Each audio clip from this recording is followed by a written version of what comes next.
Müğənni Xatirə İslam Rusiyada daha yüksək qonorar alacağı üçün Xankəndidəki konsertdə oxumaqdan imtina etməsi barədə yayılan xəbərlərə münasibət bildirib.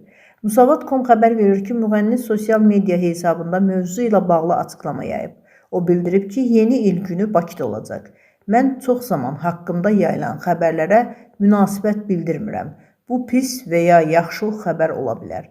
Xəbərin başlığından, qoyulan başlıqdan bilirəm ki, bu xəbər hansı niyyətlə yazılıb. Mən onları Allaha həvalə edirəm. Bu gün də qarşıma bəzi xəbərlər çıxdı. Demək istəyirəm ki, bunlar gerçək deyil. Mən yeni il günü Bakıda olacağam. Qeyd edək ki, Günün Səsi İnfonun iddialarına görə əslən Xankəndidən olan məşhur müğənni Xatirə İslam 31 dekabr Dünya Azərbaycanlılarının Həmrəyliyi günü və Yeni il bayramı münasibəti ilə adı çəkilən şəhərdə təşkil olunacaq bayram konsertində oxumaqdan imtina edib. Müğənni əvvəlcə konsertin təşkilatçıları ilə danışığında buna razılaşsa da sonradan qərarını dəyişib.